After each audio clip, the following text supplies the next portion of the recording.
So thank you very much. Thank you very much for the invitation to this great meeting. And now we are coming from the big artillery, the arthroplasty, now to the more softer topics, to the athletes' shoulders. We want to present a little bit to you our approach, how we try to evaluate athletes and athletes who have problems with their shoulders in overhead sports.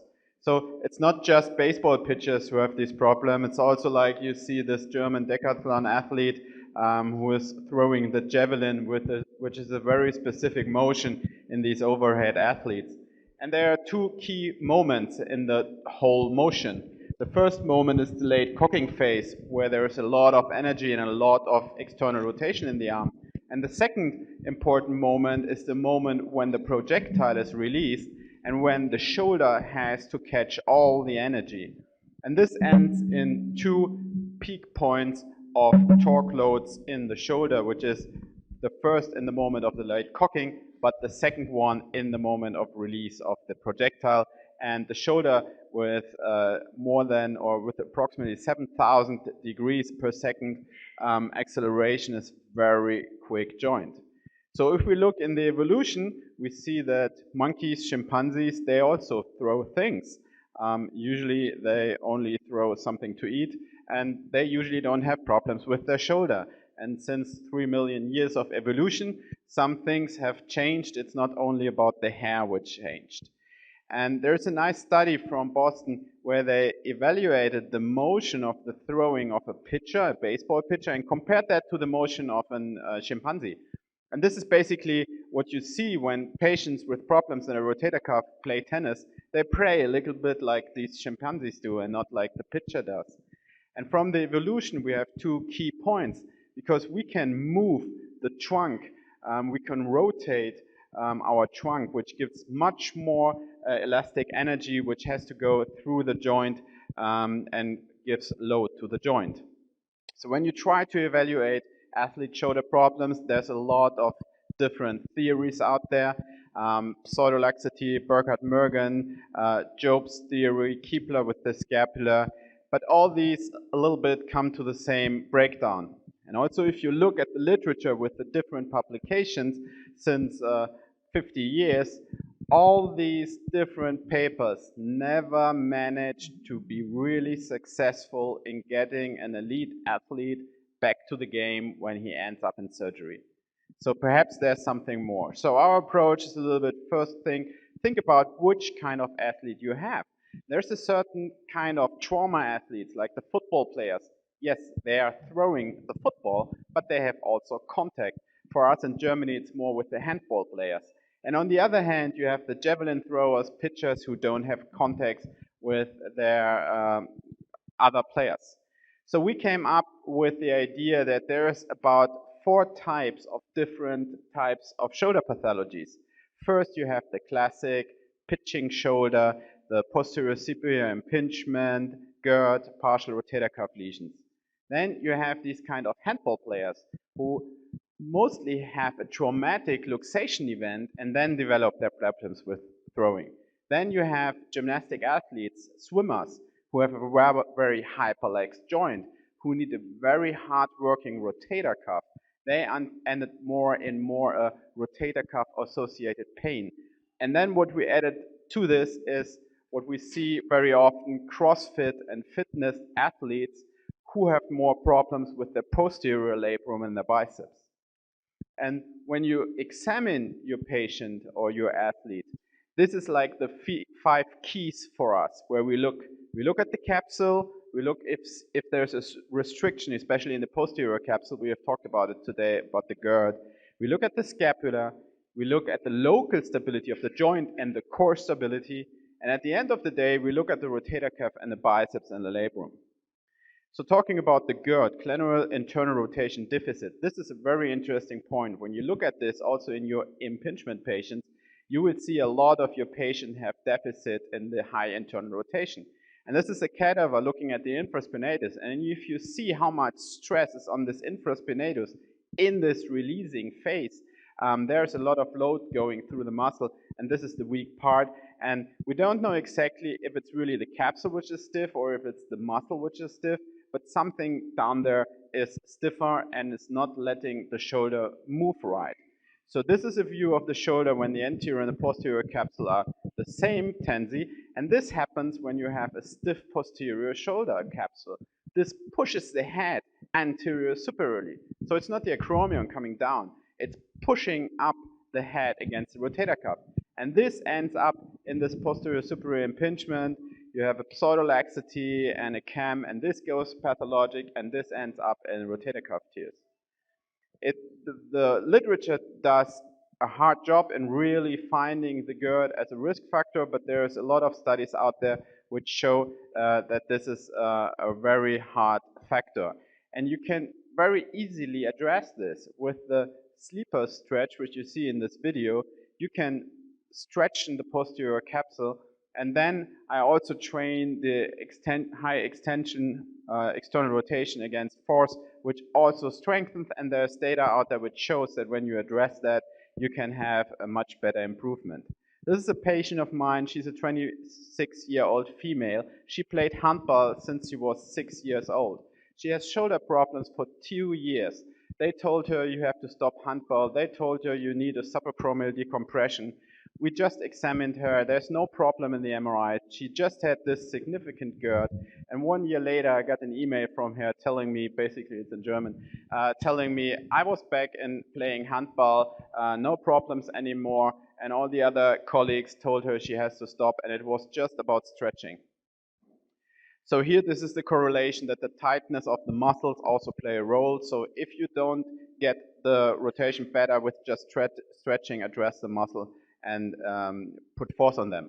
Also, the scapular position is very important. We have correlation that when the scapula has a dyskinesis, we have a higher risk for problems in athletes. And here you see why this is, because the scapula gets the wrong position for the shoulder to work, and you have the position which with much less range of motion. And also there is cadaveric studies out there which showed that the pressure in the subacromial area increases if the scapula is not working right. You can have different ways of addressing and examining this. I think we came away from the different types of scapular dyskinesis. It's rather more it works or it does not work, and rather more a thing where you try to figure it out with the scapular assist test that there is a problem. And then we have very nice algorithms from Ted Ellenberger and Ann Cools, how you can train this and how you can address successfully the scapula. And also don't forget about the pec minor. If you see this athlete laying brown, you see that the right shoulder is more anterior than the posterior shoulder. This is a short pectoralis. There you can stretch it, and there you have to stretch it. The other factor is the rotator cuff. We know that the rotator cuff, especially in the high external rotation, can work if you do too much load. It gets tired, it does not function anymore, and then you get into a bad position of the scapula.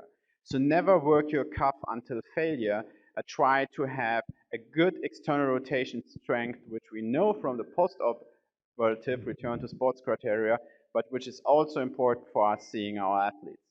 And then at the end of the day, all this energy has to go through the core, through the trunk. We know that the hips have to work properly, and the knee stand is a problem. So the trunk and the core has to be important.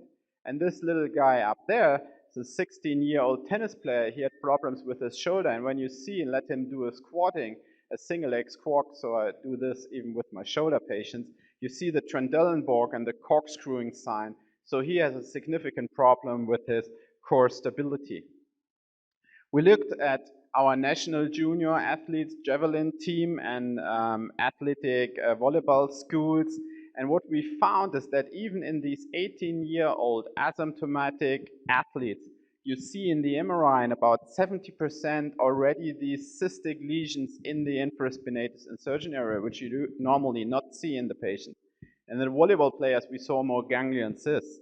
So we put them through YCON, EMG, isokinetic testing, clinical testing, and we saw exactly in these young athletes no shoulder problems.